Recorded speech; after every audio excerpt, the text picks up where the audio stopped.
আবারও চলে আসলাম তোমাদের মাঝে দারুণ একটি ইন্টারেস্টিং ভিডিও নিয়ে। আজকে মূলত আমরা আলোচনা করব পোস্ট অফিস গ্রামীণ ডাকসেবক পদে কিন্তু তোমাদের নিয়োগ করা হচ্ছে। কবে থেকে তোমরা অনলাইনের মাধ্যমে আবেদন করতে পারবে এবং আবেদনের সময় কি কি ডকুমেন্টস সঙ্গে রাখতে হবে এবং কোন কোন ডকুমেন্টস আপলোড করতে হবে, সিলেকশন হয়ে যাওয়ার পরে কোন কোন ডকুমেন্টস তোমাদের প্রয়োজন হবে, A to Z বিস্তারিত তথ্য কিন্তু ডিটেলসে স্টেপ বাই স্টেপ তোমাদের মাঝে তুলে ধরবো। তাই ভিডিওটি স্কিপ না করে সম্পূর্ণটি দেখার জন্য অনুরোধ রইল। তার আগে বলবো, যে সকল ভিউয়ার্স এখনও পর্যন্ত আমার এই চ্যানেলটি সাবস্ক্রাইব করেনি তাদেরকে বলবো প্লিজ অতি দ্রুত সাবস্ক্রাইব করে দিয়ে আমাদের পাশে থাকুন এবং বন্ধুদের মাঝে শেয়ার করে দিন। চলুন বিস্তারিত তথ্য এক নজরে দেখে নেওয়া যাক।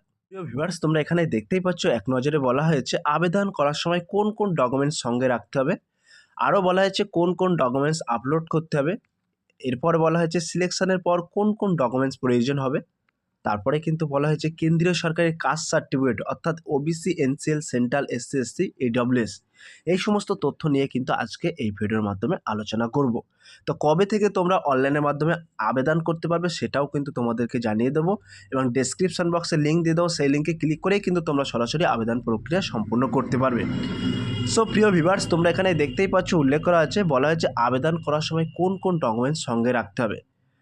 তোমরা যারা পোস্ট অফিসে গ্রামীণ ডাকসেবক পদের জন্য আবেদন করতে চাইছো, এক্ষেত্রে আবেদন করার সময় কোন কোন ডকুমেন্টস ও তথ্য সঙ্গে রাখতে হবে সেগুলোর লিস্ট অনুযায়ী কিন্তু আমরা এখানে নিচে উল্লেখ করেছি।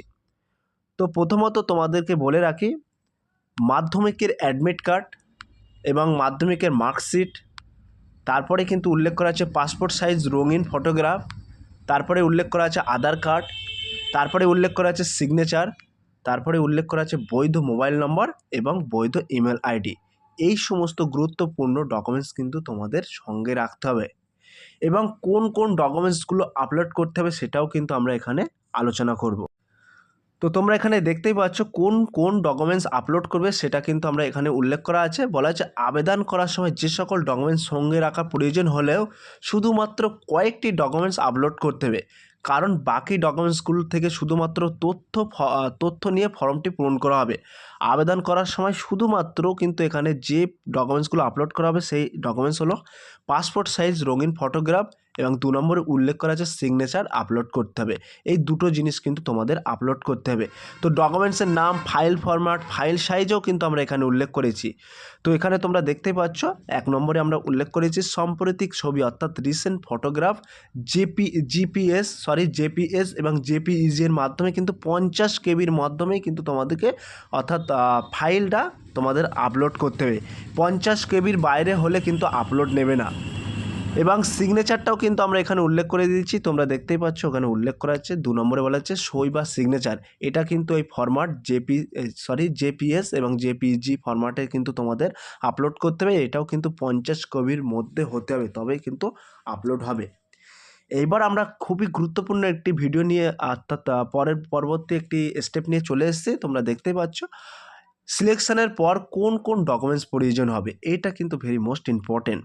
তো তোমরা দেখতেই পাচ্ছ বলা হচ্ছে যদি তোমরা পোস্ট অফিসে গ্রামীণ ডাকসেবক পদে সিলেকশন হয়ে যায় তাহলে ডকুমেন্টস ভেরিফিকেশনের সময় নিম্নলিখিত ডকুমেন্টসগুলি অরিজিনাল এবং তার সঙ্গে 2 বা 3 কপি জেরক্স বা তার বেশি জেরক্স করে সঙ্গে নিয়ে যেতে হবে। তোমরা যদি পোস্ট অফিস গ্রামীণ সেবক পদে তোমরা সিলেকশন হয়ে যাও অর্থাৎ চাকরি পেয়ে যাও, তবে তোমাদের সর্বশেষ যে ডকুমেন্টস ভেরিফিকেশানটা হয় সেই ডকুমেন্টস ভেরিফিকেশানের সময় কিন্তু তোমাদের অরিজিনাল এবং তার সাথে 2 বা 3টে সেট করে কপি জেরক্স কিন্তু নিয়ে যেতে হবে। তো কোন কোন কপি বা কোন কোন ডকুমেন্টস নিয়ে যাবে তো তোমরা এক নজরে দেখতে থাকো, আমরা এখানে উল্লেখ করে দিচ্ছি।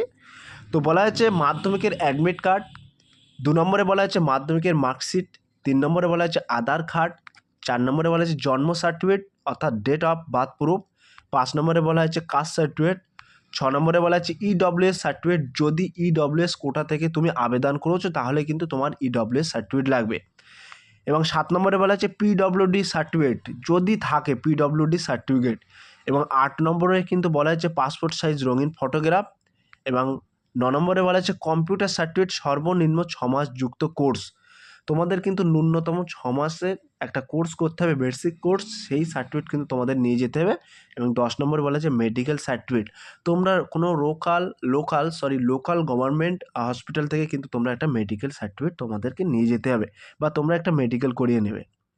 তারপরে কিন্তু এখানে উল্লেখ করা আছে, তোমরা দেখতেই পাচ্ছ, বলা হয়েছে কেন্দ্রীয় সরকারের কাস্ট সার্টিফিকেট যেমন OBC, NCL, central, SC, ST ও ইডব্লিউএস, এক্ষেত্রে ছাত্রছাত্রীদের আগে থেকে জানিয়ে রাখি কেন্দ্র সরকারের যে কোনো চাকরির ডকুমেন্টস ভেরিফিকেশনের সময় শুধুমাত্র সেন্ট্রাল গভর্নমেন্টের সার্টিফিকেট গ্রাহ্য করা হবে, অর্থাৎ অ্যাকসেপ্ট করা হবে কিন্তু কেবলমাত্র সেন্ট্রাল গভর্নমেন্টের সার্টিফিকেট।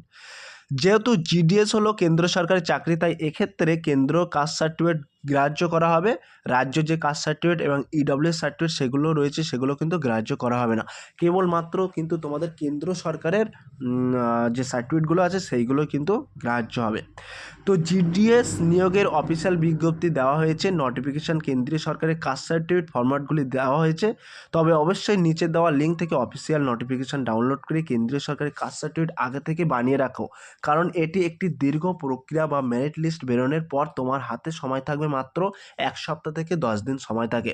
তাই বলবো তোমরা ইডব্লিউএস বা NCL, OBC, NCL, SC, ST এগুলো কিন্তু তোমরা এসডিও বা বিডিও অফিসে তোমরা যোগাযোগ করো।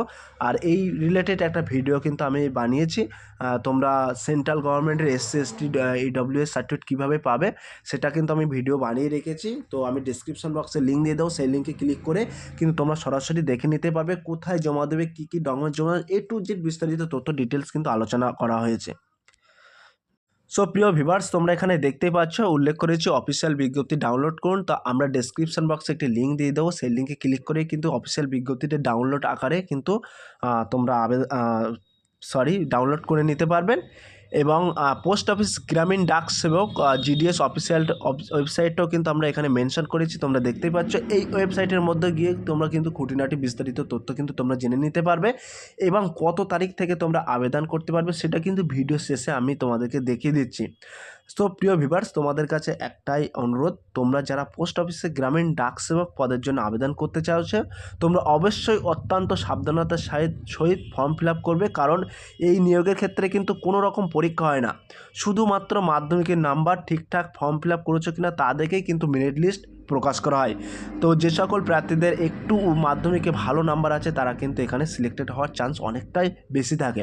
তো এবার আমরা দেখে নেব কবে থেকে কত তারিখ থেকে তোমরা আবেদন প্রক্রিয়া করতে পারবে, চলুন দেখে নেওয়া যাক। ভিউয়ার্স, তোমরা এখানে দেখতেই পাচ্ছ আমরা কিন্তু অফিসিয়াল নোটিফিকেশনে চলে এসেছি। তো এখানে তোমরা দেখতেই পাচ্ছ দিস রেকর্ডিংস ক্যারি আউট, তোমাদের এখানে কিন্তু অনলাইন আবেদনটাও কিন্তু এখানে উল্লেখ করা আছে। তো আমি মেন টপিকটা কিন্তু তোমাদের মাঝে তুলে ধরছি। তো এখানে তোমরা দেখতেই পাচ্ছ লাস্ট কলমে লেখা আছে ইস্যু অফ অনলাইন নোটিফিকেশান। তো 29/1/2025, এই 29/1/2025 তারিখে কিন্তু তোমাদের নোটিফিকেশান জারি করা হবে। ঠিক 1 থেকে 2 দিন বাদে, অর্থাৎ ফেব্রুয়ারির 2 থেকে 3 তারিখ থেকে কিন্তু আবেদন শুরু হবে। 2 থেকে 3 তারিখ আবেদন শুরু হবে, সেই দিন থেকে তোমরা কিন্তু আবেদন করতে পারবে। এবং আমি ডিসক্রিপশন বক্সে লিঙ্ক দিয়ে দেবো, how to make online apply, সেই লিঙ্কে ক্লিক করে কিন্তু সরাসরি তোমরা আবেদন প্রক্রিয়া সম্পূর্ণ করতে পারবে। সো প্রিয় ভিউয়ার্স, এ টু জেড বিস্তারিত তথ্য কিন্তু তোমাদের মাঝে তুলে ধরলাম। যদি আজকের এই ভিডিওটি ভালো লেগে থাকে প্লিজ লাইক, কমেন্ট এবং শেয়ার করে দিন বন্ধুদের মাঝে। ফিরে আসছে আগামী দিনে তোমাদের জন্য ভেরি মোস্ট ইম্পর্ট্যান্ট একটি ভিডিও নিয়ে।